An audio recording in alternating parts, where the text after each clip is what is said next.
paying what they should be paying. They're paying close to 1%, and they're supposed to be paying 2%. And the United States, over the years, got to a point where it's paying 4.3%, which is very unfair. And the U.S. GDP, especially under me, because the GDP has gone up so much, because it's 4.3 of a much larger GDP. So we're paying for a big proportion of NATO, which basically is protecting Europe. So we're protecting Europe. Okay, let's go straight to Brussels, where DW's Terry Schultz standing by for us. Good morning, Terry. President Trump there pressing NATO allies once again. He's been doing that since he took office to spend more as NATO marks its 70th birthday. Can you give us a picture of NATO's financial health on this birthday and of its unity? Secretary General Stoltenberg points out every chance he gets, particularly every chance he gets when he's sitting next to Donald Trump, to say that allies have turned around the spending decreases of a decade ago, and that since President Trump took office, which is the period that Stoltenberg uses when he's with President Trump, he says 100 billion euros more, $100 billion more has been spent or projected to be spent by NATO allies since 2016. In fact, the spending turnaround happened in 2014. But it is true that all allies are now moving in the right direction. What President Trump mixes up continuously is that countries' own defense spending is also automatically NATO's budget. What he's pressing allies to do is actually have to spend more on their own defense, which would then, of course, put more resources in NATO's hands as well. But in fact, that is a good news story, and many European allies wish Mr. Trump would simply call a win and praise them for spending increases instead of continuing to look at the glass half full on this. We will now proceed to the signing of the North Atlantic Treaty. The 70-year-old NATO has faced examinations under harsh light this birthday. It does have some concerns for its well-being. Discomfort when something viral is going around.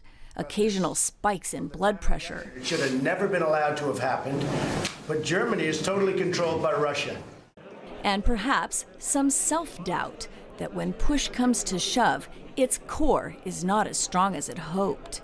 Two former U.S. ambassadors to NATO researched the biggest threat facing the alliance at 70, the transatlantic consensus, the absence of strong American presidential leadership. NATO Secretary General Jens Stoltenberg rejects that conclusion. It's just not possible to say that the United States is not committed to NATO, because the United States is increasing their military contributions to NATO. He points to the latest example, a new plan for the U.S. to forward position heavy warfighting equipment at a Polish air base. Trump's rough treatment of the alliance, particularly his incessant demand that governments spend more on defense, has unnerved some Europeans. But this shake-up, some call it a shake-down, by the U.S. president, may have some benefits for NATO. I've never seen so many editorials in American newspapers praising the alliance. Jamie Shea spent almost 4 decades at NATO as a spokesman, but also an expert in what are called emerging security challenges. And while dealing with Russia and its hybrid warfare tactics still top the list of challenges for NATO, the now retired Shea warns the alliance must look further afield to be fit for the future. Because obviously China is the rising power. It's already in Europe, buying up infrastructure, influencing the future of artificial intelligence technology. It's going to be a massively more important factor in determining 21st century security than Russia, or arguably any other country outside NATO. But countries inside are shaping NATO's future too. The next enlargement will be to North Macedonia, which changed its name to settle a dispute with Greece. That earned an almost immediate invitation to join, pending the approval of the other 29 allies. They didn't waste their time, they didn't drag their feet. And that's remarkable for an organization of 29 members. So I think that it's not just our desire to join. It's how NATO has dealt with the challenge of enlargement that shows that this is a strong, forward-looking and dynamic organization. Skopje hopes the alliance will prove this anniversary year that 70 is the new 30. 70 is the new 30. Terry, your piece there focusing on North Macedonia, but it's not just that country. NATO's also indicated it's open to taking in former Soviet states like Georgia, even Ukraine. How big does the alliance want to get?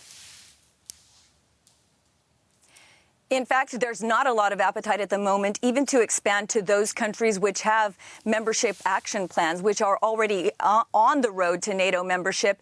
North Macedonia was a special case. It had been under discussion for decades and blocked by Greece's opposition on the name. Of course, that's another story. So North Macedonia had an easier path than some of these other countries, but they do still speak with Georgia and Ukraine about joining. And in fact, when those countries fulfill their obligations, which are reform, rule of law, level of military readiness, they will very likely get into NATO.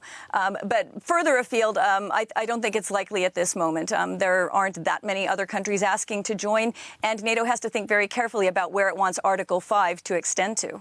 Terry, we heard Jamie Shea in your piece saying that the strategic threat posed to Europe by China is being underestimated by the security community. What are NATO experts saying about Beijing and its threat to Europe?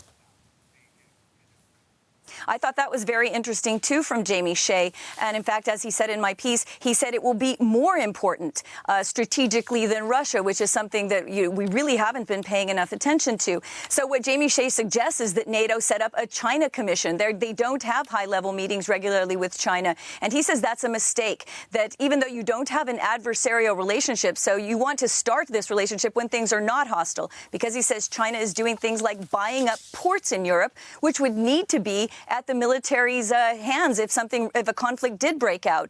So NATO experts are not saying enough about China, according to Jamie Shea. Okay, and perhaps this will be figuring more largely in the news moving forward. Terry Schultz for us in Brussels. Thank you very much.